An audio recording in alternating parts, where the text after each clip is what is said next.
Welcome back, YouTubers, to my channel of an everyday life of an Aspie. If you're new to my channel, I welcome you all. I'm Aspie. I'm all about creating mental health and awareness and sharing my life stories with Aspergers Syndrome, OCD, and the like, along with tips and advice along the way with your general health versus your mental health state of mind. I also to give some tips and advice along the way within these mental health versus just your normal everyday things that you may be going through. So just to care you know that obviously to know that you're not alone. I hope to be your mentor, advocate, support person, or whatever else you want to label me as. Obviously, at this point of time, as I said, I'm hoping to do as many of the mental health disorders and every other disorders that I can think of that is health related, as well as also just sharing you hopefully some other bits and pieces. And I'm hoping within saying this that some of the videos that you have seen so far you've enjoyed. So smash the like button if you want to see more of these, because obviously I am trying my hardest to complete what I need to complete. Feel free to also comment below of any of the ones that you want to see in the near future, or just even comment below to me just to say hi Aspie or whatever. Just a bit of interaction will go a long way, as well as further ado of some form of words from you guys would be nice to show attention that you are actually showing up. So this one's going to be all about oppositional defiant disorder, or ODD. And just a disclaimer, as always, I'm no medical doctor, I'm just your normal therapy blog. So if you see any warning signs and symptoms that has been shared in some of the videos in the past or present right now, do seek professional help for yourself or your loved one, as well as second opinion for yourself or your loved one, because I don't forever condone self-harm for anybody, because I want you guys to feel safe and happy. So let's begin this before I run out of time. So maybe questioning the very first question, as always, what is ODD, or oppositional defiant disorder? This is a childhood disorder that is defined as or by a pattern of hostile, disobedient, and defiant behaviors directed at adults or any other authority figures that will come into play. ODD is also characterized by children displaying angry and irritable moods, as well as argumentative and vindictive behaviors towards these authority figures or adults in general. While all children will display some type of defiant behavior throughout their growing years, children suffering from ODD, however, will display such behaviors much more commonly than that of any other type of behaviors that will coexist in this. For these kids, it can seem like nothing can be done to make them happy, right? You're obviously trying to feed them, clothe them, and everything else. You've been their support person and everything else. These children will not only do things to purposely cause conflict or to purposely annoy the people around them, but they will oftentimes place the blame onto others. Even the best behaved children can be difficult and challenging at times. But if your child or teen has a frequent or persistent pattern of anger, irritability, arguing, defiance, or vindictiveness towards you and any other authority figures, they may have ODD. But bear in mind, as I said, it's up to you to seek professional help, obviously, and let me know, obviously, of this. As a parent, however, you don't have to do it alone in trying to manage a child with ODD. Doctors, counselors, and child developmental experts can and may help you. Causes and risk factors for ODD. The specific causes that might be attributed to the onset of ODD is classically unknown and can't be narrowed down to any specific factors, however. There's no clear cause of ODD. Contributing causes may be a combination of inherited and environmental factors, including 1. Genetics, a child's natural disposition or temperament, and possibly neurobiological differences in the way the nerves and brain functions. 2 is the environment. Problems with parenting that may involve a lack of supervision, inconsistent or harsh discipline, or abuse, or even neglect to the child. It's widely believed that a combination of these factors may work together, causing a person to develop these symptoms of ODD. The environment in which a person is raised can have a significant effect whether or not they may fall into the symptoms of ODD.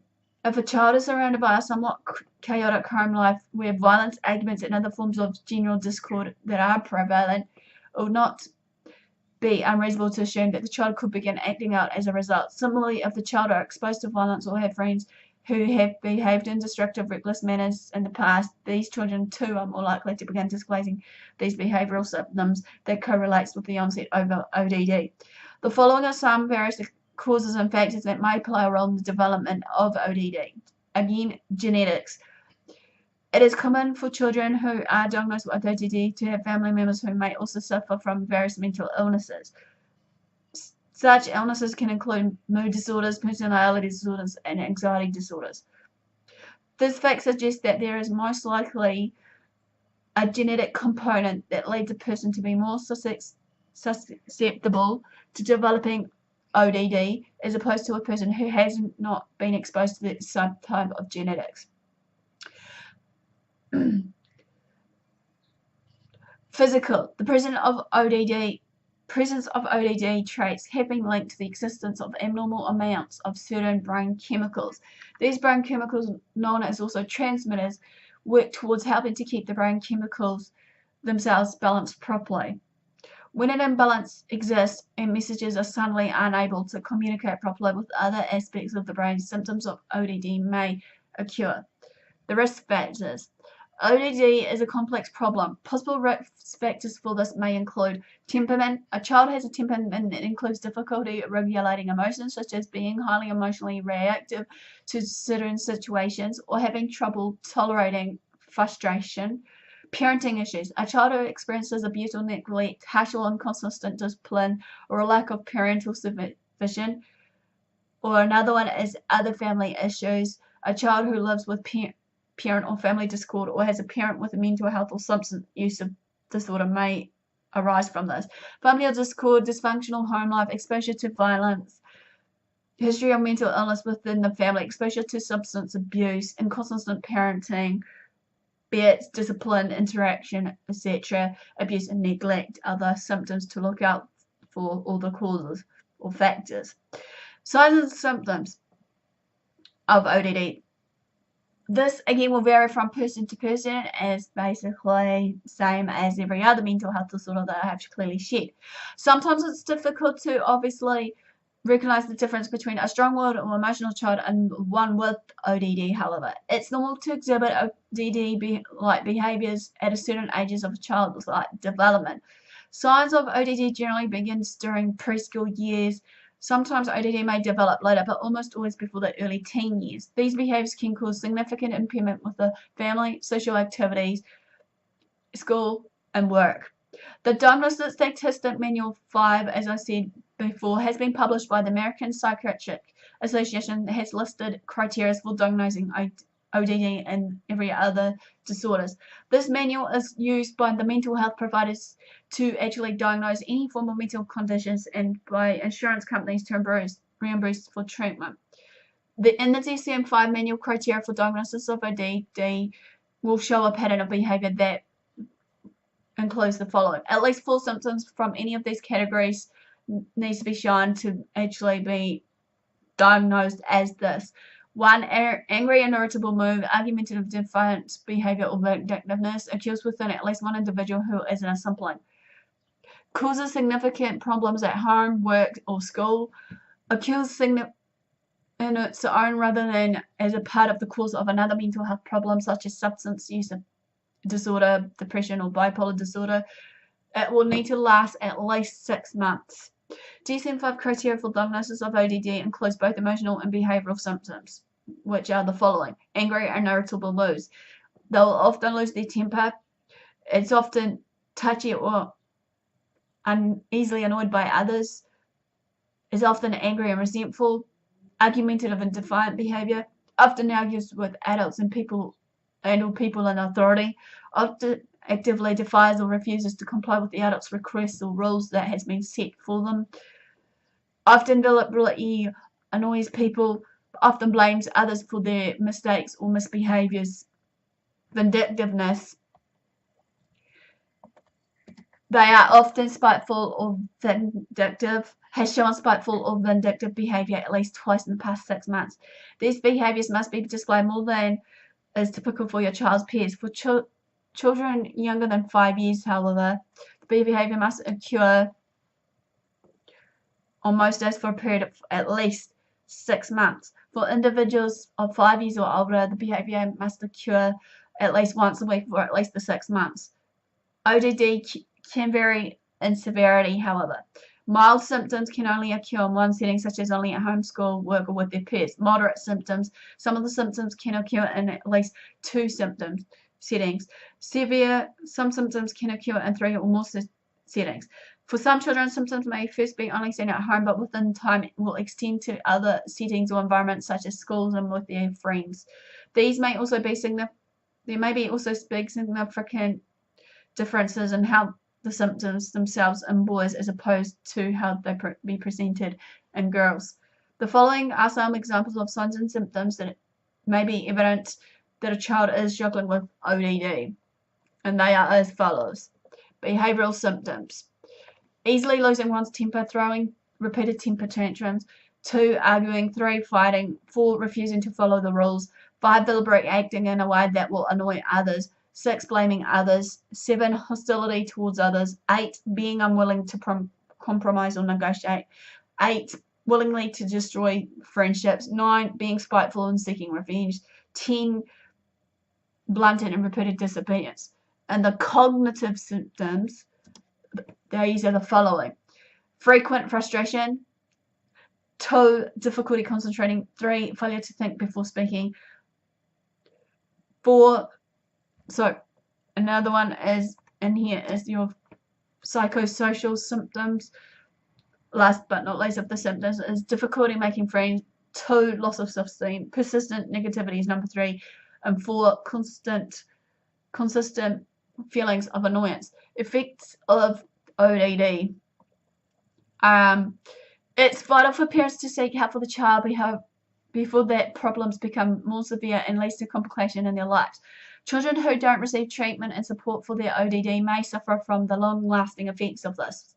Such effects may include 1, social isolation, 2, lack of friendships, 3, inability to develop meaningful relationships in time being, 4, difficulty in educational settings, 5, if the just to bear in mind, I should say, if the disorder becomes or remains untreated, the following effects can also result in adults when they have not received the proper help required to manage their symptoms of ODD. And this is as follows: 1, ongoing patterns of relationship conflicts, 2, trying to control others, 3, unable to let go of grudges, having difficulty forgiving, 4, arguing with authority figures that can result in negative consequences such as being fired from a job. Co-occurring disorders. Oppositional defiant disorder tends to coincide with the existence of other disorders as mentioned. Most commonly, children suffering from ODD also tend to suffer from or experience symptoms of 1, ADD or ADHD, I should say, which is your attention deficit hyperactivity disorder, conduct disorder. Other disorders may overlap with some of the presence of ODD that include 1, anxiety disorders, 2, depressive disorders, 3, bipolar disorder, 4, intermittent explosive disorder, 5 is your intellectual developmental disorder and language disorder. In the language disorders, children with ODD may have trouble at home with parents and siblings, with teachers,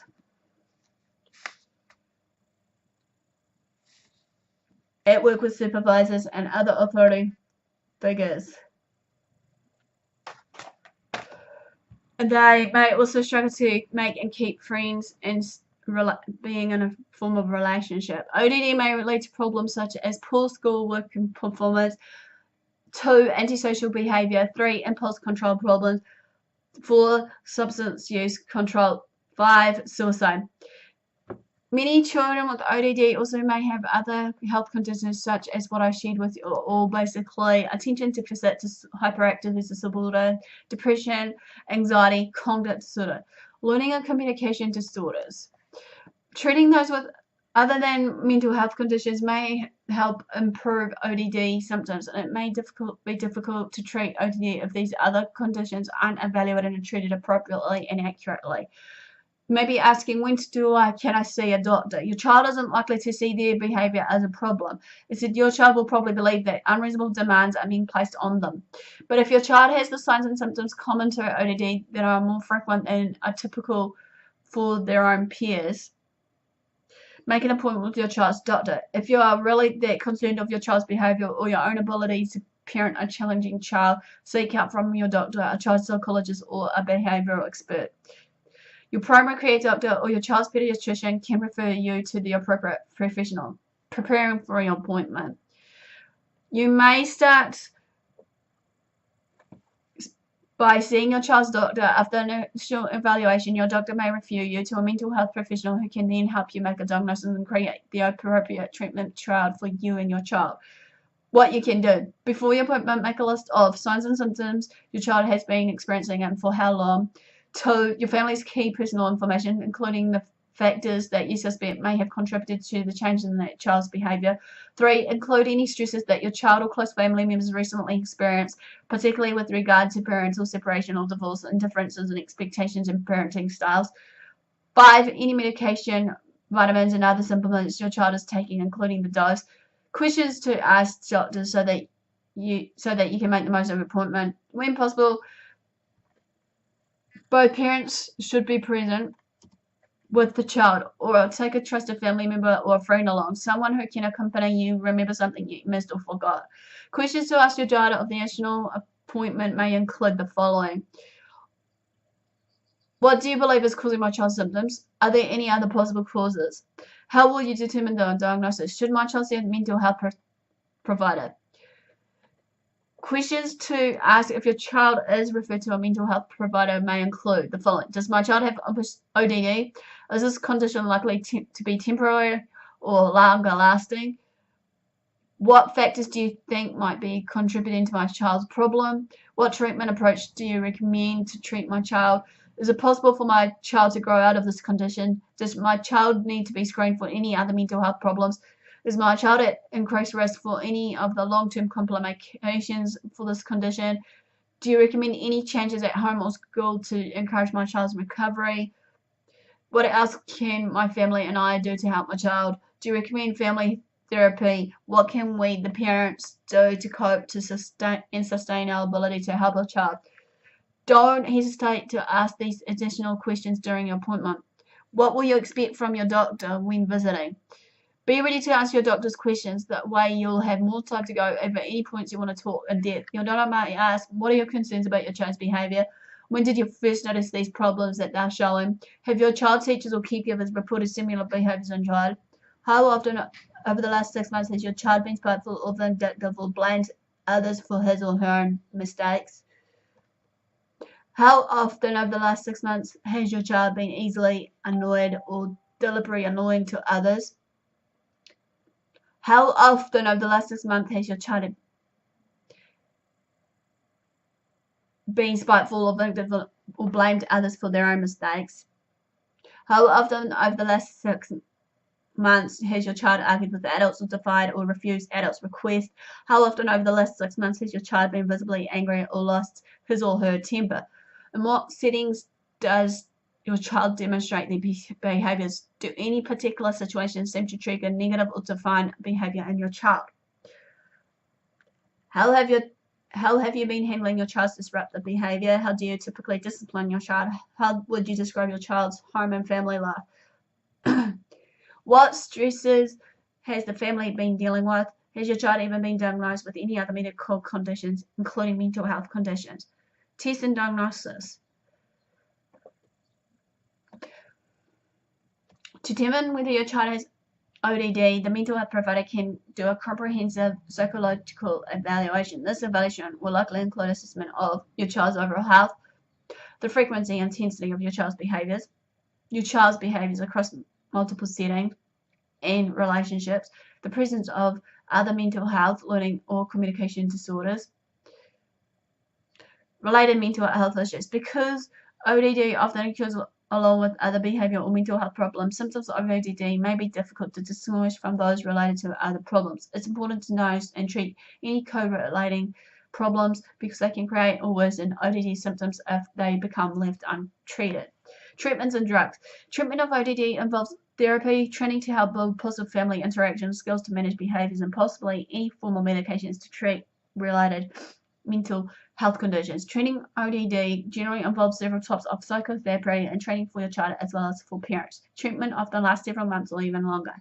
Medications alone generally aren't used for ODD unless other disorders coexist. If your child has coexisting conditions, particularly ADHD, medications may help significantly improve these symptoms. The cornerstones of treatment for ODD may usually include Parent training. A mental health provider with experience treating ODD may help you develop parenting skills that are more positive and less frustrating for you and your child. Some cases, your child may participate in this type of training with you so that everyone in your family develops shared goals for how to handle problems. Parent-child interaction therapy.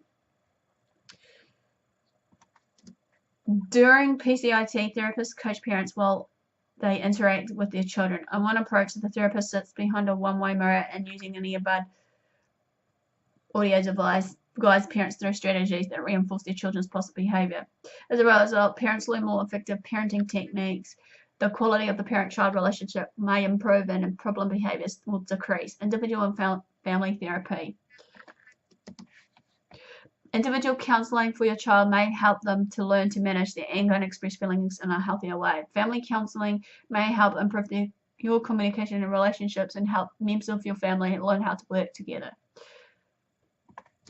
Cognitive problem-solving training. This type of therapy is aimed at helping your child to identify and change the thought patterns that could lead to these behavior problems. Collaborative problem-solving, in which you and your child work together to come up with solutions that work for you both, can help you improve ODD-related problems. Social skills training. Your child also might benefit from therapy that will help them to learn how to interact more positively and effectively with their pets. As part of parent training, you may learn how to manage your child's behavior by giving clear instructions, following them through with appropriate consequences when needed, recognizing and praising your child's good behaviors and positive characteristics to promote desired behaviors. Although some parenting techniques may seem like common sense, learning to use them in the face of opposition isn't easy, specifically if there's other stresses inside the home. Learning these skills will require consistent practice and patience. Most importantly in treatment is for you to show consistent unconditional love and acceptance of your child, even during the difficult and disruptive situations and times. Don't be too hard on yourself. This process can be tough for even the most patient of parents. Lifestyle and home remedies. At home, you can begin chipping away at problem behaviors of ODD by practicing these strategies. Recognize and praise your child's positive behaviors. Be as specific as possible, such as, I really like the way you helped pick up your toys tonight. Model the behavior you want your child to behave. Pick your battles and avoid power struggles. Almost everything can turn into a power struggle if you let it. Set limits and enforce consistent, reasonable consequences. Set up a routine by developing a consistent daily schedule for your child. Ask your child to help develop that routine may be beneficial. Build time together by developing a consistent weekly schedule that involves you and your child spending time together. Work with your partner or others in your household to ensure consistent and appropriate disciplining procedures. Enlist support from teachers, coaches, and other adults who spend time with your child. Assign a household chore that's essential and that won't get done unless the child does it. Initially, it's important to set your child up for success with tasks that are relatively easy to achieve and gradually blend in more important and challenging expectations. Give clear and easy to follow instructions. Be prepared for challenges early on. At first, your child probably won't be cooperative or appreciate your change response to their behaviors. Expect behaviors to temporarily worsen in the face of new expectations. This is called an extinction burst by behavior therapists. Remaining consistent in the face of increasingly challenging behavior is the key to success at this early stage. With this perseverance and consistency, the initial hard work will eventually pay it off with improved behavior and relationships. Prevention. There's no guaranteed way to prevent ODD. However, positive parenting and treatment can help improve the behaviors and prevent the situation from getting worse. The earlier that ODD can be managed, the better. Treatment can help restore your child's self-esteem and rebuild a positive relationship between you and your child. Your child's relationships with other important adults in their life, such as teachers, community supports, and care providers, etc., will also benefit from this early treatment if they do so. Well, this ends briefly, basically, all about the ODD. Give me the like for thumbs up, comment below. Feel free to follow me on my social media sites listed below. Feel free to share these videos around. Don't forget, if you want to join me as a YouTube family member, don't forget to subscribe if you want to, and while down there on the bottom right hand screen should be a little bell to turn on the notification bell so you can keep up to date. So honestly, thanks for your support, thanks for watching, do what you love what you do. Until next time, Aspie signing out, and I'll see you all again soon. Ciao.